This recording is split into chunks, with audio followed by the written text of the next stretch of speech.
Osmania university arts college ప్రాంగణంలో ఈ నెల 14వ తారీఖున రాష్ట్ర వ్యాప్తంగా జరిగే బీసీ బంద్కు పిలుపునిచ్చిన రాజ్యసభ సభ్యులు ఆర్ కృష్ణయ్యకు మద్దతుగా ఓయూ ఐక్య విద్యార్థి సంఘాల సంపూర్ణ మద్దతు ఉంటుందని తెలిపారు.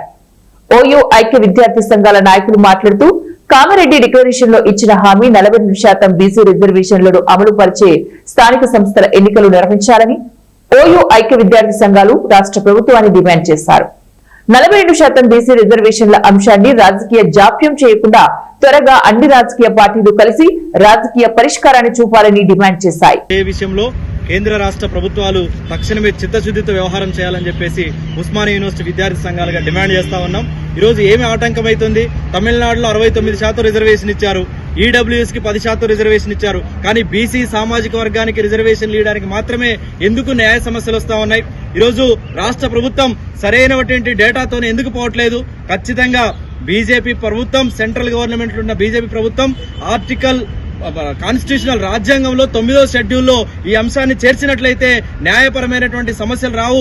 ఈ విషయం తెలిసి కూడా ఈరోజు తెలంగాణలో సై అంటున్నారు, ఢిల్లీలో నై అంటున్నారు. కాబట్టి ఈ రెండు పద్ధతులు ఏవైతున్నాయో ఈ రెండు నాలుకల వ్యవహారానికి స్వస్తి పలకాల్సిన అవసరం ఉంది.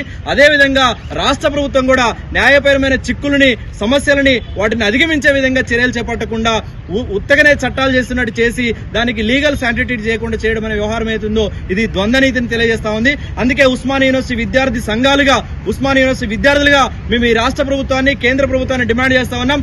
ఈ దేశంలో అత్యధిక జనాభా కలిగిన బీసీలకి సామాజిక పరమైనటువంటి, ఆర్థిక పరమైనటువంటి, రాజకీయ పరమైనటువంటి ప్రాతినిధ్యం కల్పించడం అనేది అత్యంత సామాజిక న్యాయమైనది. కాబట్టి దీని మీద తక్షణమే ఈ రాష్ట్ర ప్రభుత్వం రేపు 16వ తారీఖు జరగబోయేటువంటి కేబినెట్ సమావేశంలో తీర్మానం చేయాలి.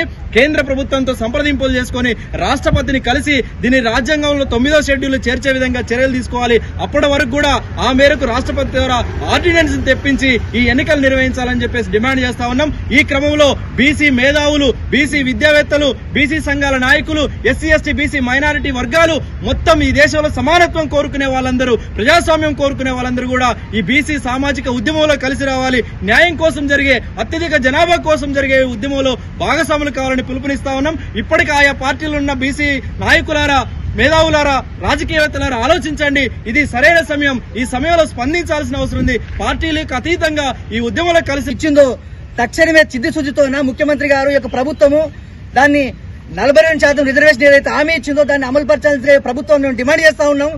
ఏదైతే ఈ యొక్క అసెంబ్లీలో శాసనం ద్వారా మరి చట్టం ఆమోదించి మరి కేంద్రానికి పంపడం జరిగింది. మరి హైకోర్టులో పిటిషన్ వేసి దాన్ని బీసీల యొక్క హక్కుని కాలు రాస్తూ యొక్క ప్రభుత్వం కుట్రపూరితంగా మరి జీవో నంబర్ 9 ఇచ్చి మరి హైకోర్టులో కొట్టివేయడం జరిగింది, స్టే చేయడం జరిగింది. కాబట్టి మేము తీవ్రంగా బీసీలందరం కూడా తీవ్రంగా ముక్త కంఠంతో వ్యతిరేకిస్తున్నాం. ఎందుకంటే ఈ నెల 18వ తారీఖు నాడు జరగబోయేటువంటి బీసీ బంధు, తెలంగాణ రాష్ట్రం మొత్తం కూడా బంధుకు మేము పిలుపునిస్తూ మద్దతు తెలుపుతా ఉన్నాం. ఏదైతే బీసీల యొక్క చిరకాల వాంఛ 42% రిజర్వేషన్ ని ప్రభుత్వం చిత్తశుద్ధితో అమలు పరిచే విధంగా చర్యలు తీసుకోవాలి. ఈ యొక్క బీసీ యొక్క 42% రిజర్వేషన్ అనేది డెడికేషన్ కమిషన్ వేయడం జరిగింది. ఇది రాజ్యాంగబద్ధంగా ఏదైతే కులగన్న ఆధారంగా మాత్రమే, ఈ యొక్క సరైనటువంటి ఆధారంగా మాత్రమే కోర్టుకు నివేదిక ఇవ్వడం జరిగింది.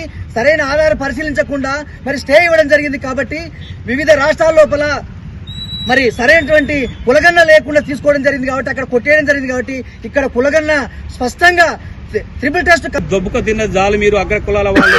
మా వాట మాకివ్వండి, మీ వాట మేము అడగట్లేము. రాజ్యాంగబద్ధంగా దక్కమైన హక్కును అడుగుతున్నాం. మీ బంగారం అడిగినామా, మీ డబ్బులు అడిగినామా, మీ పరిశ్రమలు అడిగినామా? అగ్ర కులాలని మాకు రాజ్యాంగం కల్పించిన హక్కును అడిగాం. మా హక్కు అది, ఎవడు పెట్టే భిక్షే కాదు. ఇప్పటికైనా బీఆర్ఎస్ నాయకులు మొన్న ఏం చేశారండి? హైకోర్టులో అక్కడ వాలు జరుగుతుంటే వీళ్ళు బస్సు ముట్టడి పోతారా? ఒక ప్రధాన ప్రతిపక్షం ఉన్న వాళ్ళు అన్ని రాజకీయ పార్టీలు ఇప్పటికైనా చెప్పేసి ఈ నెల 14వ జరిగేటటువంటి ఈ బంధు మన గౌరవనీయులు ఆర్ కృష్ణ గారి ఆధ్వర్యంలో జరుగుతుంది. ఇది పార్టీ పరంగా కాకుండా, వ్యక్తి పరంగా కాకుండా 2.5 కోట్ల మంది బీసీలు ప్రతి ఒక్క వ్యక్తి రోడ్డు మీదకి వచ్చి తమ యొక్క నిరసనని బ్లాక్ రిబ్బన్ ద్వారానో లేదా గిన్నెలు తీసుకొచ్చి డప్పులు కొట్టడము ద్వారానో ఏదో నిరసన చేయాలి. ఈ రాష్ట్రంలో ఉన్నటువంటి అందరికీ, విద్యా సంస్థల వారికి, ప్రభుత్వ సంస్థల వారికి మేము రిక్వెస్ట్ చేస్తున్నాం. ఆ 14 జరిగే ఏదైతే ఉందో బంధుని స్వచ్ఛందంగా పాటిస్తేనో మంచుకుంటది.